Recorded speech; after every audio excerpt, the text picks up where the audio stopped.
छोड़ दे दुपट्टा नंदलाल, सवेरे दही लेके आऊंगी।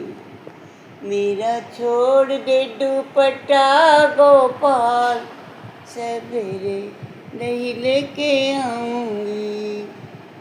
जो न माने मेरी नथली रख ले, जो न माने कान्हा झुमका रख ले, हाँ टीका रख ले।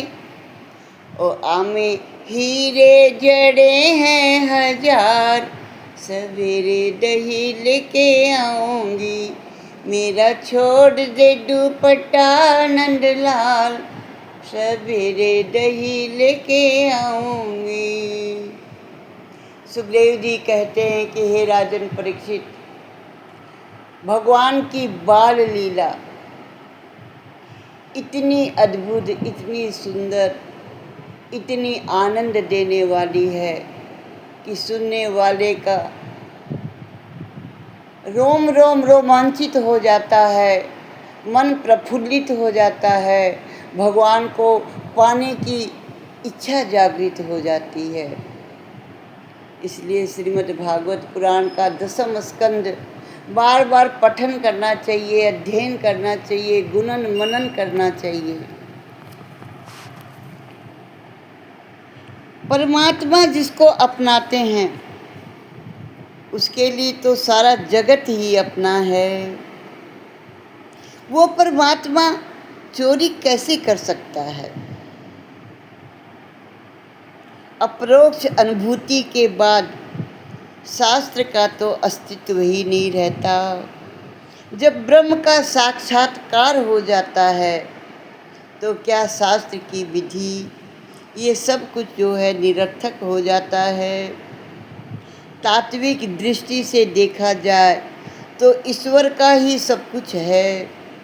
सर्वस्व के स्वामी ईश्वर हैं, अतः वह चोरी क्या करेंगे? ये तो भगवान की दिव्य लीलाएं हैं। गोपियों को परमानंद का दान देने के लिए ये गोपियाँ जो हैं बड़ी बड़ी ऋषि मुनि हैं, जो अनंत जन्मों तक तपस्या कर कर के और गोपी बन कर के ब्रज में आई हुई हैं। भगवान इनको प्रेम का दान देने के लिए ये अद्भुत अद्भुत लीला करते हैं।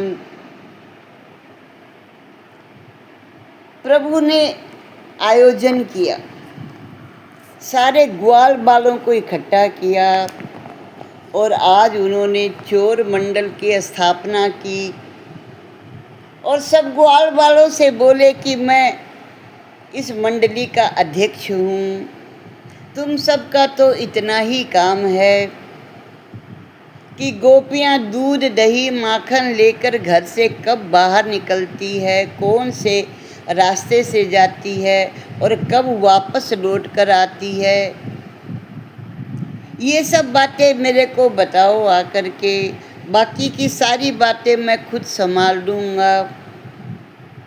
गोपियाँ तो खुद चाहती है कि कन्हैया उनके घर में रोज़ रोज़ आए।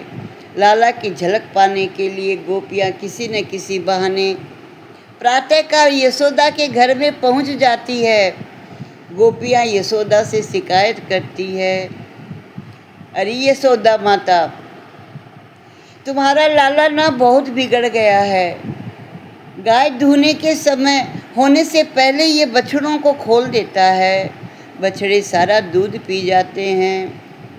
ये हमारे घर में रोज़ घुस जाता है, दूध दही माखन चुरा लेता है, अपने मित्रों को खिला देता है, वानरों में बांट देता है। यदि उसे घर में कुछ नहीं मिलता है ना माँ, तो ये है ना हमारे बच्चों को रुला देता है, हमारे बच्चों को चुटकी काट देता है। बच्चे रोने लगते हैं, तुम्हारा लाला बहुत बिगड़ गया है, हमें बहुत तंग करता है, तुम इसे समझाती क्यों नहीं? यशोदा हंसकर कहती है, अरे बावरी सखियों, तुम्हें दूध दही मेरे घर से ले जाओ, कितना चाहिए, मैं अपने लाला को समझा दूंगी। अभी बच्चा है, छोटा है, समझ जाएगा। गोपियों से तो माँ यशोदा यूँ कह देती है। गोपियाँ चली जाती है तो माँ यशोदा लाला को समझाती है,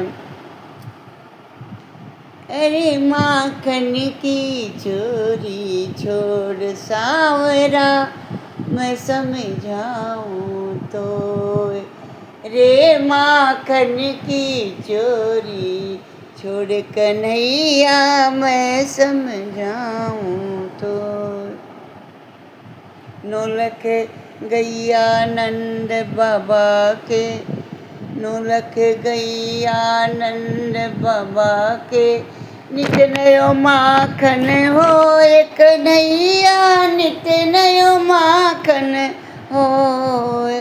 बड़ो नाम तेरो नंद बाबा को, मत लजावे मोए। रे माखन की चोरी छोड़ कन्हैया, मैं समझाऊं तो। रे माखन की चोरी छोड़ कन्हैया, मैं समझाऊं तो। बरसाने से आई सगाई, बरसाने से तेरी आई सगाई, रोज बदनामी हो कन्हैया, रोज बदनामी हो। बड़ा घरा की राधा गोरी, कैसे निभेगी तो। रे माखन की चोरी छोड़ कन्हैया, मैं समझाऊं तो। रे माखन की चोरी छोड़ सांवरा, मैं समझाऊं तो।